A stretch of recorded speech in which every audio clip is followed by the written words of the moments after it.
de personas que se llaman cristianos no creen en que Jesús está presente en la Eucaristía, en la presencia real en la Eucaristía. Y aún así, los que llamamos cristianos católicos somos mayoría. Muchos se dicen católicos, pero solo de nombre, porque no son católicos practicantes, no vienen a misa todos los domingos, por lo tanto, no creen en la presencia real de Jesucristo en la Eucaristía. Porque si creyeran que Dios está presente en la Eucaristía, ellos estuvieran aquí todos los días. Entonces, nosotros tenemos mucho trabajo que hacer en cuanto a evangelización. Tenemos un gran número de la población mundial que desconoce esta presencia de Jesús en la Eucaristía.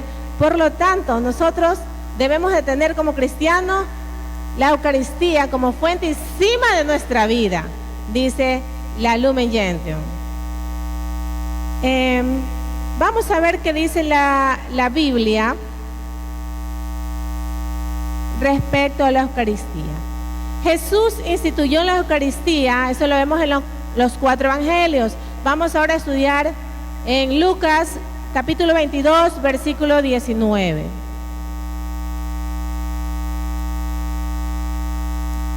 Dice la palabra de Dios: después tomó el pan en sus manos y habiendo dado gracias a Dios, lo partió y se lo dio a ellos diciendo: esto es mi cuerpo, entregado a muerte en favor de ustedes. Hagan esto en memoria de mí. Lo mismo hizo con la copa después de la cena, diciendo: esta copa es la nueva alianza confirmada con mi sangre, la cual es derramada en favor de ustedes. Entonces, aquí vemos la institución de la Eucaristía. Jesús mismo tomó el pan y lo partió y dijo: esto es mi cuerpo. Él no dijo: esto representa mi cuerpo o esto contiene mi cuerpo.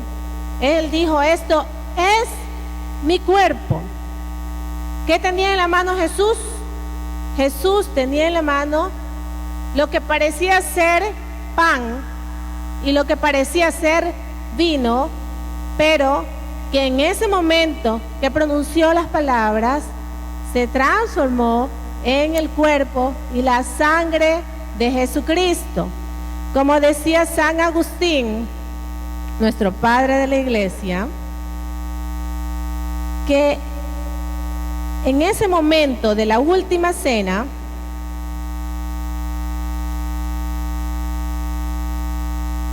el Señor en la última cena se tuvo a sí mismo en sus manos, dice San Agustín.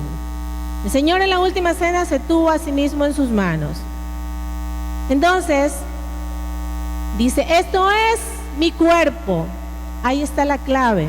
Muchos hermanos separados dicen que es un símbolo, que no hay presencia real, sino que él hablaba simbólicamente. Pero, como vamos a demostrar en los 4 evangelios, el Señor deja claramente que está hablando literalmente de que comer su cuerpo y beber su sangre. Y les dijo a los discípulos, a los apóstoles: hagan esto en memoria de mí. Les dio una orden: hagan esto. ¿Qué cosa? La transubstanciación. La transubstanciación. Un poco difícil, ¿no? Pero eso les dejó instituido. Quiere decir que Él los revistió de poder, porque en ese mismo momento se instituyó el sacramento de la Eucaristía y se instituyó el orden sacerdotal de la nueva alianza. En ese momento se revistieron de poder para poder consagrar el pan y el vino y convertirlo en el cuerpo y la sangre de Jesucristo. Entonces Él les dijo, hagan esto en memoria de mí. Eso es lo que sucedió en la última cena. Jesucristo instituyó la Eucaristía. Y la Eucaristía es la presencia real de Jesús. Esto lo vemos también en 1 Corintios 11:27. Dice, así pues, cualquiera que come del pan o bebe de la copa del Señor de manera indigna, comete un pecado contra el cuerpo y la sangre del Señor. Por tanto, cada uno debe examinar su propia conciencia antes de comer del pan y de beber de la copa. Porque si come y bebe sin fijarse en que se trata del cuerpo del Señor. ¿De qué se trata? Del cuerpo del Señor. Para su propio castigo come y bebe. Por eso muchos de ustedes están enfermos y débiles y también algunos han muerto.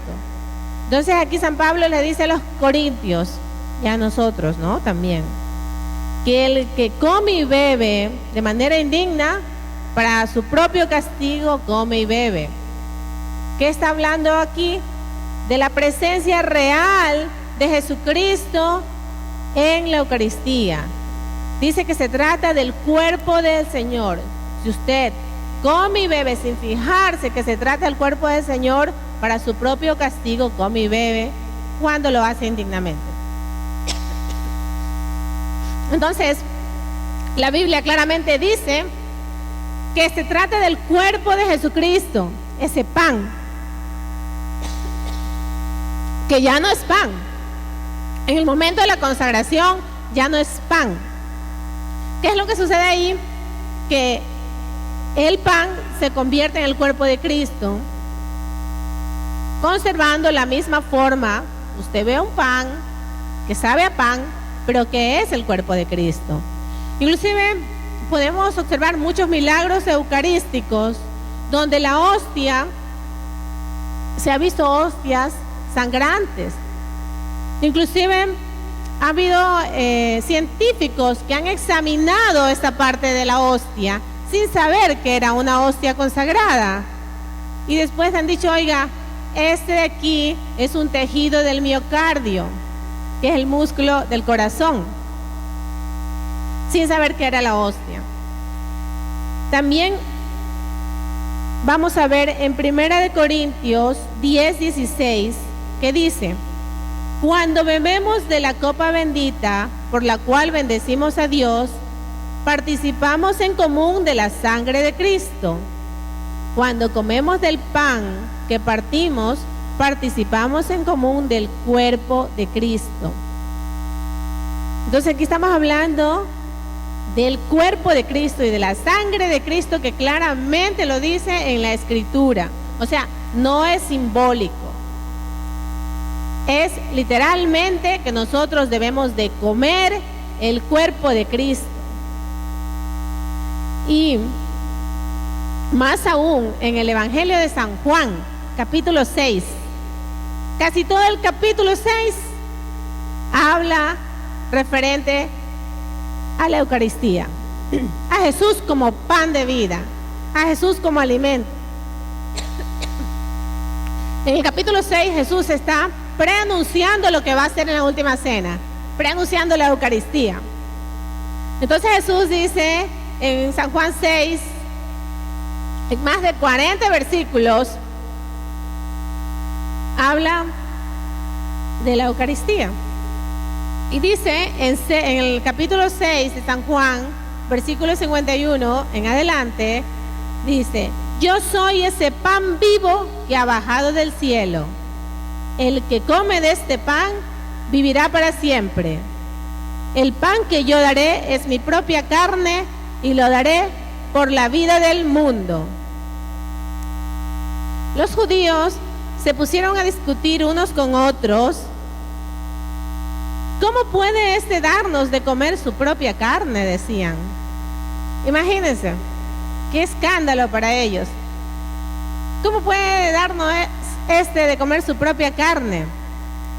Aquí está hablando literalmente, Jesús hablaba en arameo. Y cuando dice comer en arameo, se traduce como masticar, como morder. Entonces, más claro, pues está allí. Cuando Jesús le habla en su idioma, que habla arameo, y le dicen masticar, morder mi carne. Yo soy el pan vivo. El que come ese pan vivirá para siempre. Entonces ahí, por eso es que ellos se asombraron. Por eso ahí vemos que él habla literalmente de comer, de masticar, de morder su carne. Entonces ellos no comprendían cómo es que le iba a dar de comer su carne. Pero usted se imagina al Dios soberano, todopoderoso, cómo no va a poder convertirse en pan y ser alimento de nosotros y ser él entero en su cuerpo, sangre, alma y divinidad en nuestro ser cuando consumimos.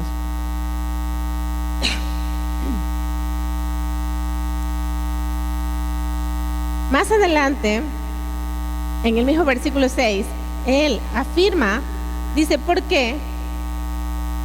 Si ustedes no comen la carne del Hijo del Hombre y beben su sangre, no tendrán vida.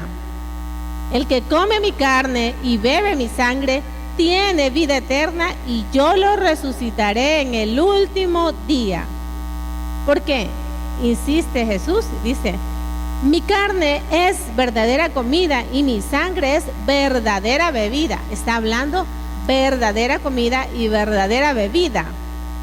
Y le dice él, les aseguro que el que no come mi carne, o sea, está hablando de algo literalmente, que se debe comer, morder, masticar su cuerpo. Y tanto así, que muchos dijeron, esto es difícil de aceptar, y poco a poco fueron alejándose de Jesús. Y muchos que lo habían seguido, dice el Evangelio, lo dejaron. Ya no andaban con él. Desde que él anunció que se debe de comer su cuerpo y beber su sangre para tener vida eterna. ¿Y qué hizo Jesús? Jesús no les dijo, ¿sabes qué? No se vayan. Eran como 10,000 personas, ¿no? ¿Sabes que no se vayan? Que estoy hablando yo simbólicamente. Él no les dijo eso. Él dejó que se vayan, e inclusive se volvió a sus apóstoles y les dijo, ¿también ustedes quieren irse? Cuando Pedro le contestó, Señor, ¿a dónde iremos si solo tú tienes palabras de vida eterna? Entonces, él no los detuvo, porque la Eucaristía se acepta o no se acepta. Tiene que aceptarse por fe, que usted está consumiendo el cuerpo y la sangre de Jesucristo cuando ya ha sido consagrado el pan y el vino. Es la presencia real de nuestro Señor Jesucristo, vivo, glorificado en una hostia consagrada. Mire qué gran milagro este. ¿Y qué sucede? Dice que cuando usted se alimenta de él, dice la Escritura, que vive unido a él, y dice, el que come mi carne y bebe mi sangre vive unido a mí y yo vivo unido a él. Eso está en el versículo 56 de San Juan 6. Entonces, el que come mi carne y bebe mi sangre vive unido a mí y yo vivo unido a él, dice Jesús. Entonces, cuando comemos la Eucaristía, nos unimos a Jesús y él se une a nosotros. De esa manera nos santificamos y damos frutos. Por eso tan preciosa es la misa. Si ustedes, ha habido videntes, ha habido personas que han tenido sus revelaciones particulares, pues hay revelaciones que son particulares, que no son, tal vez no han sido aceptadas por la iglesia, pero se da el libre albedrío, usted puede aceptarla o no. Ha habido personas que han tenido sus revelaciones particulares, que han visto ángeles. Cuando en el momento de la consagración, los ángeles se arrodillan. La Virgen María al lado del altar. Con los santos intercediendo. O sea, es una fiesta cuando se hace el sacrificio eucarístico. Cuando viene, se consagra y está presente Jesús, está realmente en el pan. Ya no es pan, sino Jesucristo vivo, resucitado en todo su cuerpo, sangre, alma y divinidad. Así que, queridos hermanos, Jesús está vivo y, como dice la Escritura, Él va a permanecer con nosotros todos los días hasta el fin del mundo. Nosotros tenemos la verdad, la revelación que nos es guiada a través del magisterio de la Iglesia, nosotros como Iglesia Católica. Tenemos la Biblia, donde está claramente detallado el sacramento de la Eucaristía. Tenemos nosotros ese hermoso y poderoso milagro que Jesús esté aquí presente en el sacramento del altar. Entonces, consumámoslos si es posible todos los días, para estar más unidos a Él, para que nosotros tengamos esa vida en abundancia y tengamos esa vida eterna que el Señor nos promete. Entonces, como católicos, nosotros que ya estamos instruyéndonos en las Sagradas Escrituras y en el magisterio de la Iglesia, nosotros tenemos que tener como cima de nuestra vida cristiana la Eucaristía, que es el centro de la misa. Entonces, queridos hermanos, vamos de aquí en adelante a apreciar más este hermoso sacramento de la Eucaristía. Jesús Eucaristía, que se brinda a nosotros con ese milagro de amor. Amén.